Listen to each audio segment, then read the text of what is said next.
जय श्री कृष्णा, राधे राधे। नमस्कार दोस्तों, आपका अपने ब्रजनारी यूट्यूब चैनल में स्वागत है।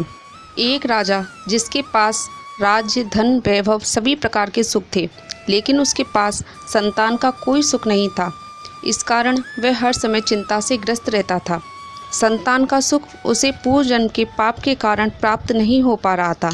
तो आइए जानते हैं आज की इस पुत्रदा एकादशी व्रत कथा में कि कौन सा ऐसा पाप जो राजा ने किया था जिस कारण राजा को संतान की प्राप्ति नहीं हो पा रही थी। ओम नमो भगवते वासुदेवाय। भगवान का ध्यान करते हुए आज की पुत्रदा एकादशी व्रत की कथा का श्रवण करते हैं। एक समय भगवान श्री कृष्ण पांडवों से भेंट करने के लिए गए। तभी पांडव पुत्र युधिष्ठिर के मन में श्रावण मास की पवित्रता एकादशी का महत्व पूछने की जिज्ञासा हुई। उन्होंने भगवान श्री कृष्ण से कहा कि हे भगवान, आपने कामिका एकादशी का महत्व बताकर बड़ी कृपा की। अब कृपा करके श्रावण मास की शुक्ल पक्ष की एकादशी का महत्व बताइए। उसकी विधि क्या है, उसमें किस देवता का पूजन किया जाता है। भगवान श्री कृष्ण कहने लगे कि इस एकादशी का नाम पुत्रदा है। अब आप शांतिपूर्वक इस कथा को सुनिए। इसके सुनने मात्र से ही वाजपेयी यज्ञ का पुण्य फल प्राप्त होता है। द्वापर युग का प्रारंभ हुआ ही था। उस समय वहाँ एक राजा राज्य करते थे। वह प्रजा का पालन पोषण करते थे और बहुत ही धर्मपरायण थे। वह ब्राह्मणों की सेवा करना अपना परम कर्तव्य समझते थे। राजा के कोई भी पुत्र नहीं था। इस कारण वे बहुत ही दुखी रहा करते थे, क्योंकि उन्हें इस बात की चिंता थी कि उनका राज्य कौन संभालेगा।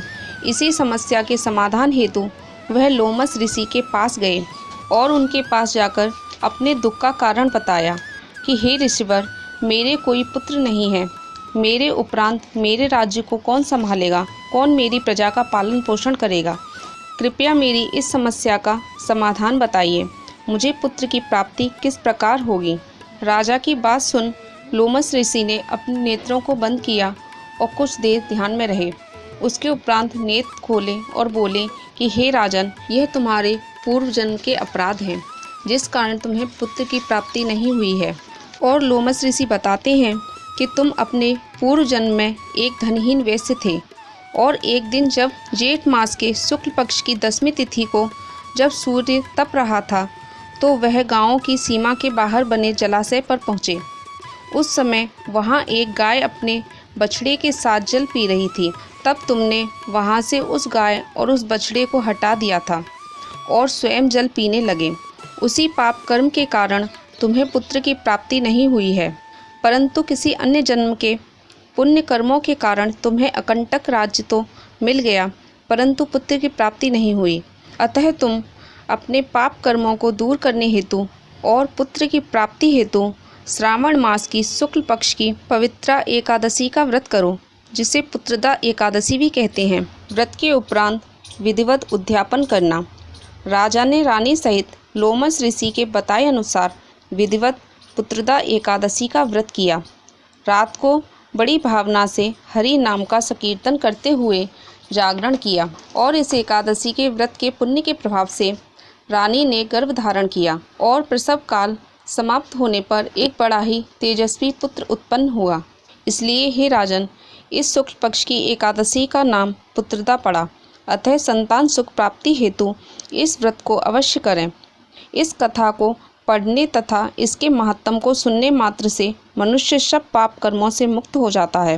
वह इस लोक में संतान सुख भोग कर परलोक में स्वर्ग को प्राप्त होता है।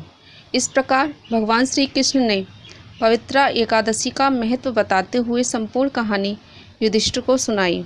पांडव पुत्र भगवान श्री कृष्ण से आभार व्यक्त करते हैं कि हे भगवान, धन्य हैं आप जो हमें आपने पवित्र एकादशी का महत्व बताया। बोलिए ओम नमो भगवते वासुदेवाय। वीडियो समाप्त करने से पहले यदि आपने हमारे ब्रजनारी चैनल को सब्सक्राइब नहीं किया है तो सब्सक्राइब कर लें, और यदि आपको कहानी पसंद आई हो तो वीडियो को लाइक और भगवान का नाम कमेंट में ज़रूर लिखें।